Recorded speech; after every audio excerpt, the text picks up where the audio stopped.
Bismillahirrahmanirrahim. Innal hamdalillah nahmaduhu wa nasta'inuhu wa nastaghfiruh wa na'udzu billahi min shururi anfusina wa min sayyiati a'malina. May yahdihillahu fala mudilla lahu wa may yudlil fala hadiya lahu. Asyhadu an la ilaha illallah wahdahu la syarika lah wa asyhadu anna Muhammadan abduhu wa rasuluh sallallahu alaihi wa ala alihi wa sahbihi wa sallama taslima mazida, amma ba'du. Hanabitina azakumullah, kita lanjutkan kembali kajian Riyadhus Shalihin min kalami Sayyidil Mursalin karya Imam An-Nawawi rahimahullah. Malam ini kita mulai dari hadis yang ke-625. Masih membahas tentang akhlak yang terpuji.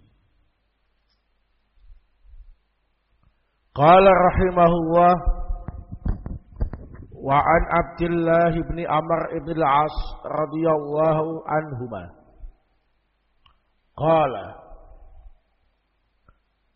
dari sahabat Abdullah ibnu Amr ibnu al-As, semoga Allah meridhai keduanya, beliau berkata,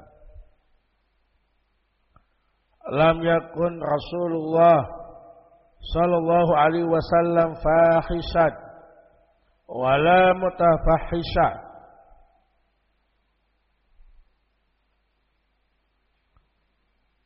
Rasul sallallahu alaihi wasallam itu bukan orang yang jelek tutur katanya. Fahishan itu orang yang jelek tutur katanya. Mutafahishan ini super jelek. Wa kana yaqulu, dan Nabi bersabda, inna min khiyarikum ahsanakum akhlaqa. Sesungguhnya yang paling baik di antara kalian adalah yang paling bagus akhlaknya. Muttafaqun alaih. Hadis ini disepakati oleh Al-Imam Al-Bukhari wa Muslim. Dalam hadis ini, ikhwana fillah azakumullah, ada beberapa faedah yang bisa kita ambil. Yang pertama, di antara bentuk akhlak yang baik ialah tutur katanya lemah lembut, sopan, dan tidak kotor.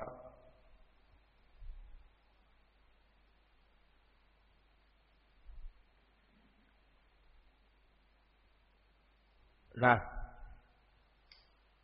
kalau cuma lemah lembut tapi isinya kata-kata kotor, itu sama saja, nggak boleh. Nah, harus lemah lembut dan tutur katanya baik, tidak kotor, tidak jelek. Yang kedua,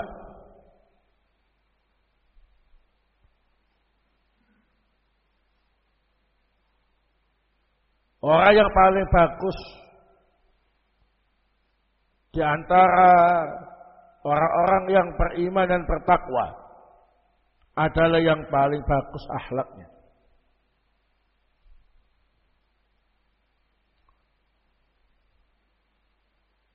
Karena di sini Nabi bersabda kepada para sahabat,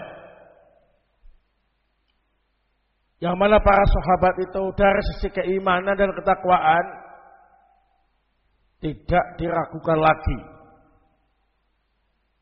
Dan yang terbaik dari mereka adalah yang paling bagus akhlak. Sehingga kesimpulannya ialah yang terbaik di antara orang-orang yang beriman dan bertakwa adalah yang paling bagus akhlaknya. Harus ada kata-kata yang beriman dan bertakwa.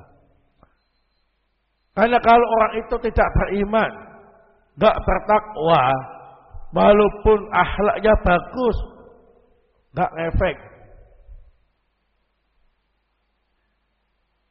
Walaupun orangnya akhlaknya bagus, tapi akidahnya sesat, manhajnya sesat, maka bukan yang terbaik. Sehingga akhlak yang terbaik yang menyebabkan menjadi umat pilihan adalah dari kalangan orang-orang yang beriman dan bertakwa, yang didasari dengan iman dan takwa. Orang-orang jahiliyah itu gak semuanya jelek. Banyak dari mereka yang punya sopan santun, tata krama, dermawan, banyak. Tapi gak ngefek. Kenapa? Mereka masih dalam kemusyrikan. Nah, begitu sudah masuk Islam, iman dan takwanya bagus, maka Nabi bersabda, inna min khiyarikum ahsanakum ahlaqo. Yang terbaik dari kalian, wahai para sahabat, adalah yang paling bagus akhlaknya. Berarti selain sahabat juga demikian. Mereka-mereka yang beriman dan bertakwa, yang terbaik dari mereka ialah yang paling bagus akhlaknya. Di sini ada faedah bahwa akhlak yang baik itu bersumber dari keimanan yang baik.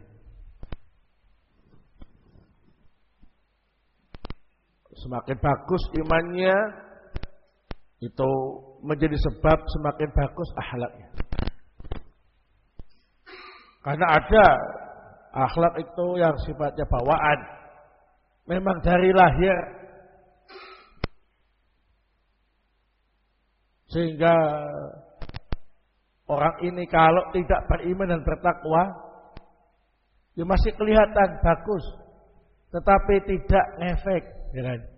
Karena nggak beriman, nggak bertakwa. Sehingga kalau ada orang yang betul-betul beriman dan bertakwa, kemudian akhlaknya jadi bagus, ketahuilah itu karena keimanan dan ketakwaannya tadi. Maka inilah akhlak yang baik yang sebenarnya. Kadang bawaan, kadang juga penuh perjuangan untuk mendapatkan akhlak yang baik tadi. Barakallahu fikum. Oleh sebab itulah kita harus menghiasi keimanan dan ketakwaan kita dengan akhlak yang baik, sehingga menjadi apa ini? Hamba-hamba pilihan yang dengan itu Allah Subhanahu wa taala mengumpulkan kita semuanya dengan orang-orang pilihan di surganya nanti. Amin ya rabbal alamin. Hadis berikutnya yang ke-626. Wa an Abi Darda radhiyallahu anhu anna Nabiyya sallallahu alaihi wasallam qala, dari Abu Darda, semoga Allah Ta'ala meridhoinya, bahwa sesungguhnya Nabi Sallallahu Alaihi Wasallam beliau bersabda, "Ma min syai'in athqalu fi mizanil abdil mu'min yaumal qiyamah min husnil khuluq." Tidak ada amalan yang lebih berat pada timbangan seorang hamba yang beriman pada hari kiamat melebihi akhlak yang baik. Wa inna Allaha yubghidul fahisal badi'a. Rawahu at-Tirmidzi wa qala haditsun hasan sahih. Al-badi walladzi yatakallamu bil fuhshi wa radi'il kalam. Dan sesungguhnya Allah Ta'ala membenci orang yang tutur katanya jelek dan rendahan. Hadis ini diriwayatkan oleh At-Tirmidzi. Beliau mengatakan hadis ini hasan sahih. Al-badi yang biasa berbicara dengan ucapan yang kotor dan ucapan-ucapan rendahan yang jelek. Hadis ini disahihkan oleh Al-Albani dalam Sahih At-Tirmidzi nomor 2002. Baik, perhatikan baik-baik hadis ini. Fi mizanil abdil mu'min. Ini menunjukkan faedah bahwasanya akhlak yang baik akan menjadi memberat timbangan seorang mukmin pada hari kiamat. Dan bahkan sesuatu yang paling berat dalam timbangan seorang mukmin adalah akhlak yang baik. Jadi kalau dia itu mukmin, kemudian akhlaknya ditimbang, nah ini berat. Tapi kalau dia tidak beriman, walaupun akhlaknya baik, ditimbang, tidak ada apa-apanya. Kenapa? Tidak didasari dengan keimanan. Sehingga orang-orang kafir itu nggak ditimbang, karena semuanya jelek amalnya. Walaupun mereka punya tata krama atau apa ya, yang kayaknya bagus, tapi nggak punya keimanan. Sehingga akhlak yang baik itu akan menjadi amalan yang paling berat di timbangan jika orangnya tadi memiliki keimanan.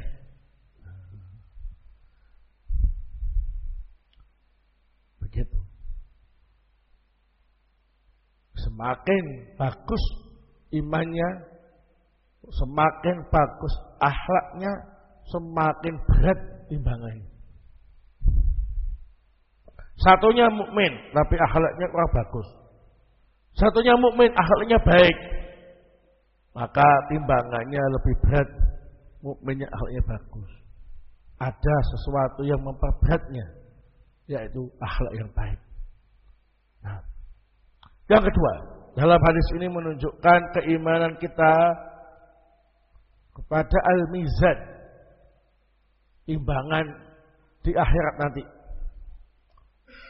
Ini namanya sama dengan timbangan-timbangan di dunia, tapi secara wujud dan hakikat nggak boleh disamakan, karena dunia sama akhirat itu beda alam. Juga timbangannya beda fungsi. Kalau di dunia timbangan untuk timbang sembako, kalau di akhirat untuk menimbang amal, ya. Jadi jangan disamakan.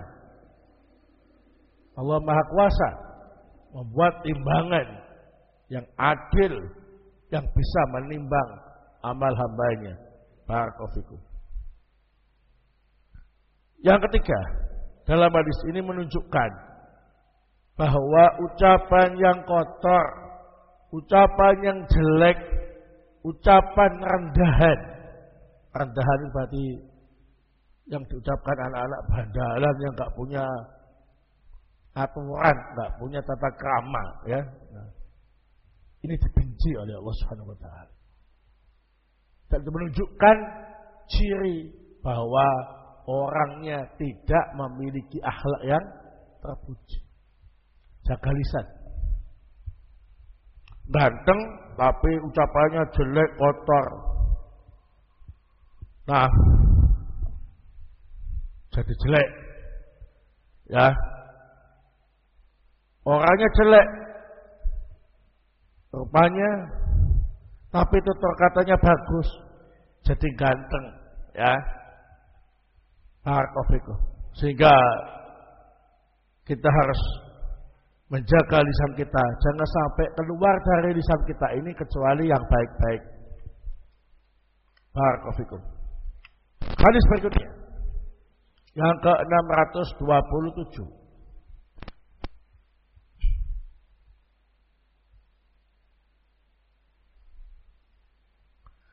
Wa an Abi Hurairah radhiyallahu anhu qala, dari sahabat Abu Hurairah, semoga Allah meridhoinya, beliau berkata, Su'ila Rasulullah SAW an aktsari ma yudkhilun nasal jannah, qala taqwallah wa husnul khuluq. Rasul sallallahu alaihi wasallam ditanya, amalan apakah yang paling banyak menjadi sebab manusia masuk dalam jannah?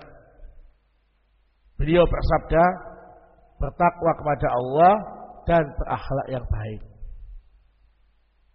Wa su'ila an aktsari ma yudkhilun nasan nar, faqala al-fam wal farju.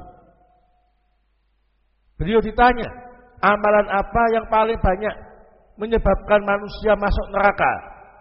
Nabi bersabda, urusan mulut. Urusan mulut, tutur kata yang jelek, dan urusan kemaluan, yakni digunakan untuk sesuatu yang haram. Ya. Nah, rawahu at-Tirmidzi. Wa qala hadisun sahih. Hadis ini riwayat at-Tirmidzi, beliau mengatakan hadis ini hasan sahih. Hadis ini disahihkan Al-Albani dalam Sahih At-Tirmidzi nomor 2004. Baik. Jelas bertakwa kepada Allah, berakhlak yang baik ini adalah amalan yang paling banyak menyebabkan manusia masuk dalam jannah. Maka kita harus apa ini? Memperbaiki kualitas takwa kita, memperbaiki akhlak kita. Karena semuanya pasti, ya, saya yakin ingin menjadi al-jannah. Tapi surga itu tidak bisa kita dapatkan dengan apa ini? Angan-angan kosong. Tapi harus ada usaha. Perbaiki kualitas takwa, perbaiki akhlak, maka insya Allah masuk surga. Yang kedua, di antara amalan yang paling banyak menyebabkan manusia masuk neraka itu urusan al-fam, mulut, lisan.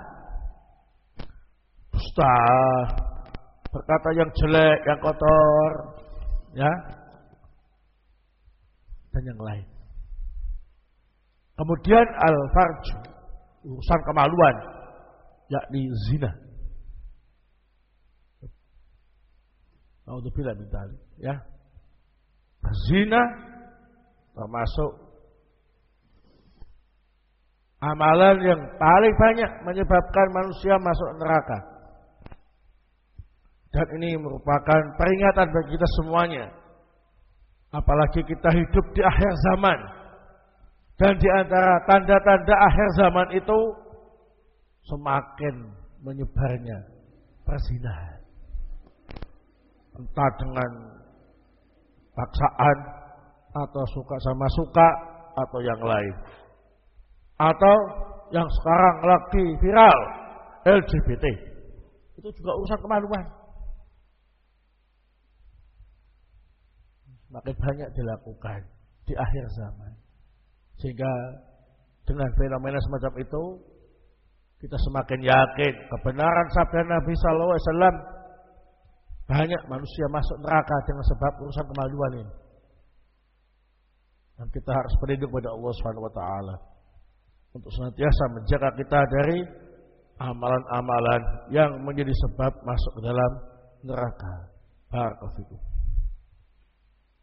Hadis berikutnya yang ke-628.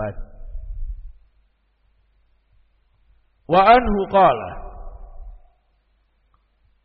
dari sahabat Abu Hurairah, beliau berkata, qala Rasulullah sallallahu alaihi wasallam, Rasul sallallahu alaihi wasallam beliau bersabda, akmalul mu'minina imanan ahsanuhum khuluqan.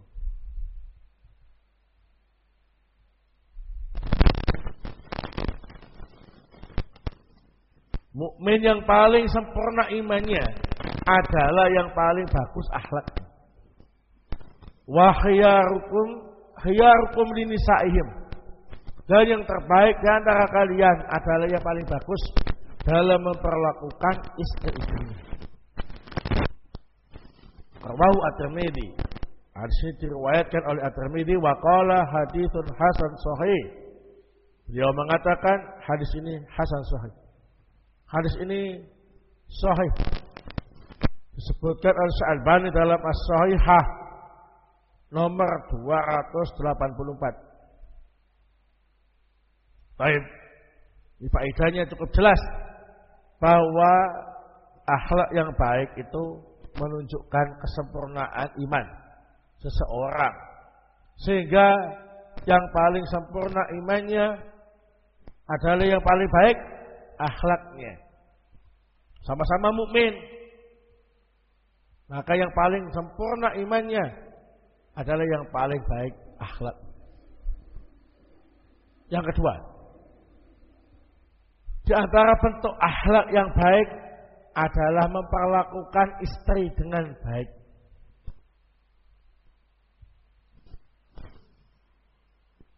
Suami kalau muamalah dengan istrinya bagus, maka menunjukkan baik akhlaknya. Diberi nafkah, nah, sesuai dengan kemampuan. Kalau laki banyak, ya kasih banyak. Laki dikit, ya dikasih sedikit. Laki pasang surut, ya tetap dikasih sesuai dengan kemampuan. Dibantu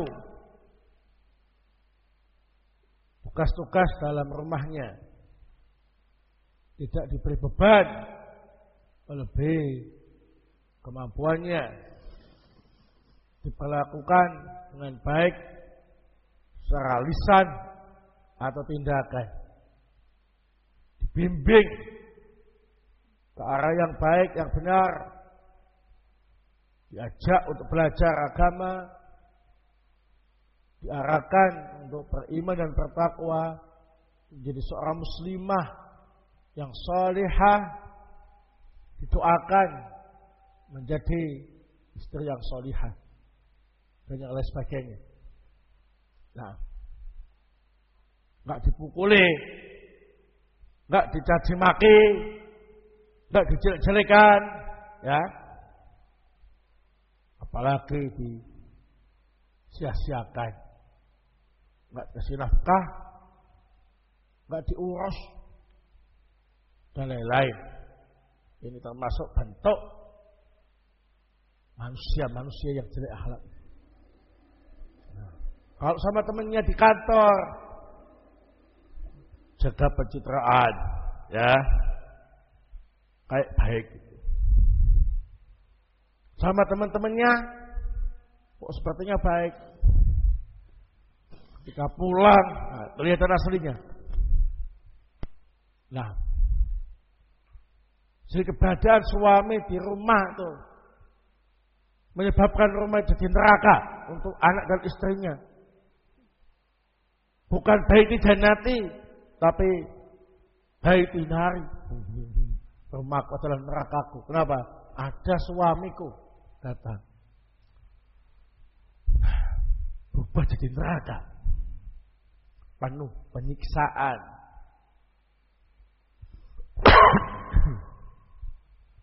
Penuh penindasan. Tidak ada kasih sayang dan kehormatan.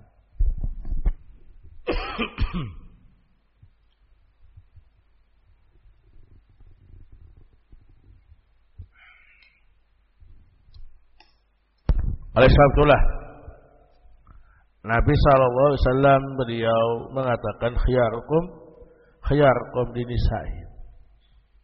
Beliau tidak sekedar bersabda, tapi juga memberi contoh bagaimana beliau bisa bermuamalah yang baik dengan istri beliau.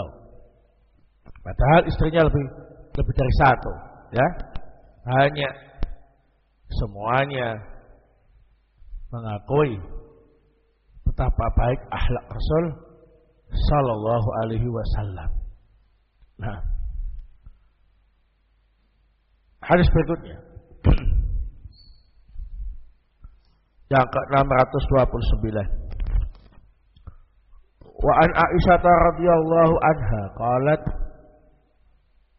dari Ummul Mukminin Aisyah radhiyallahu taala anha, beliau berkata, sami'tu Rasulullah sallallahu alaihi wasallam yaqul, aku mendengar Rasulullah sallallahu alaihi wasallam bersabda, innal mu'min la yudriku bi khuluqihi darajatal as-sha'im al-qa'im, rawahu Abu Dawud. Sesungguhnya seorang mukmin dengan akhlaknya yang bagus, mukmin yang akhlaknya bagus itu bisa mengalahkan orang yang rajin puasa sunnah dan sholat malam.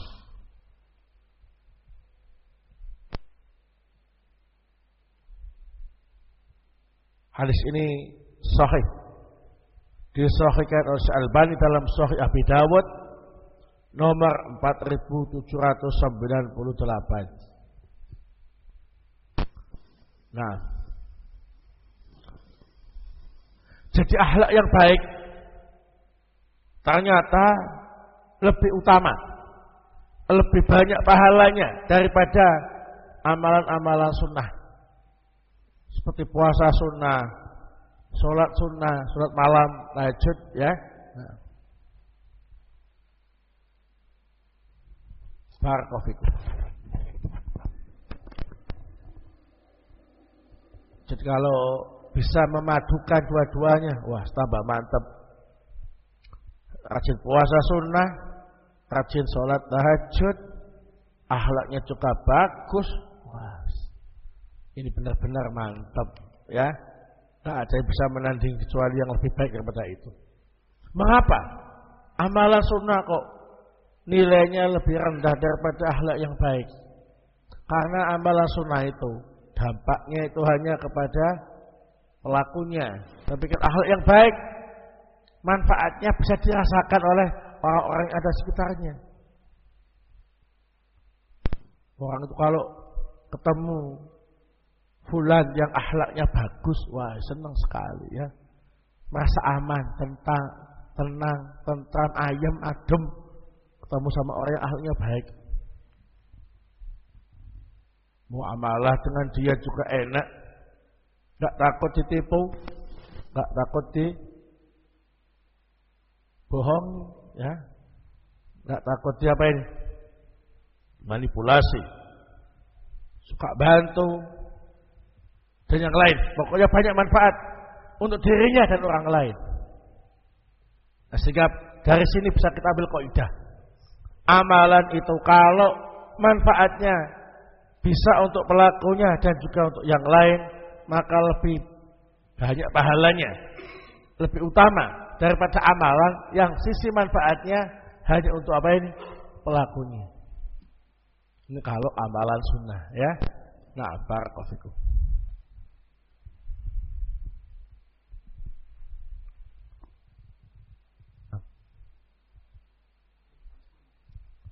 Hadis berikutnya 630. Wa ana bi Umamah Al-Bahili radhiyallahu anhu qala Rasulullah sallallahu alaihi wasallam,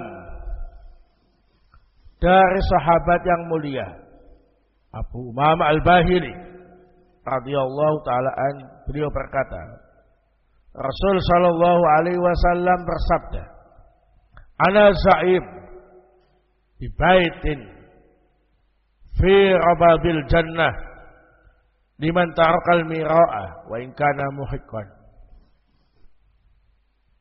Aku menjadi penjamin akan mendapatkan rumah di pojok surga, di sudut surga, bagi yang meninggalkan pertengkaran, perdebatan yang tidak berfaedah, sekalipun dia pihak yang benar. Wa bi baitin fi wasatil jannah liman tarakal kadiba wa in kana maziha. Dan aku menjamin dengan rumah yang ada di tengah surga bagi yang tidak bohong, sekalipun cuma senda gurau.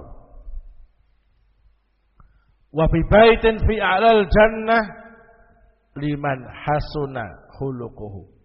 Dan aku menjamin dengan rumah di atas surga bagi yang bagus akhlaknya. Haditsun sahih rawahu Abu Dawud isnadin sahih. Az-Za'im al-Dhamin. Hadis ini sahih, diriwayatkan oleh Abu Dawud dengan sanad yang sahih. Za'im artinya dhamin, menjamin. Hadis ini hasan li ghairi. Disebutkan oleh Syalbani dalam Sahih At-Targhib nomor 2927. Nah, di sini ada beberapa amalan yang menunjukkan orang itu akhlaknya bagus dan jaminannya ialah rumah yang indah di surga. Yang pertama, dia meninggalkan pertengkaran dan perdebatan yang tidak berfaedah, sekalipun dia pihak yang benar. Dah enggak diladeni mereka yang tengkar sama debat, ya, nantang debat atau tengkar, enggak kita ladeni. Sekalipun kita pihak yang benar, dapat rumah di pojok surga. Yang kedua, tidak bohong, tidak dusta, sekalipun main-main atau sudah gurau, tak mau bohong. Jaminannya rumah di tengah surga. Dan yang ketiga, selalu menjaga akhlak yang baik, selalu menghiasi dirinya dengan akhlak yang baik. Jaminannya rumah di atas surga. Nah, barakallahu. Namanya rumah, ya, sama namanya kayak rumah-rumah dunia, tapi dunia akhirat itu beda alam, jadi gak sama wujud dan hakikatnya. Dan Allah Ta'ala Maha Kuasa untuk mengadakan sesuatu yang luar biasa di akhirat nanti, sehingga kita yakin, seyakin-yakinnya bahwa rumah yang Allah siapkan di surga nanti sangat istimewa. Semuanya bisa dicapai dengan amalan yang mudah, ya. Dah, enggak mau meladeni orang yang debat, walaupun kita benar, ya. Kita menjaga lisan dari bohong dan dusta. Berusaha menghiasi diri dengan akhlak yang baik dan gampang. Tinggal kita biasakan, jaminannya Masya Allah rumah di surga.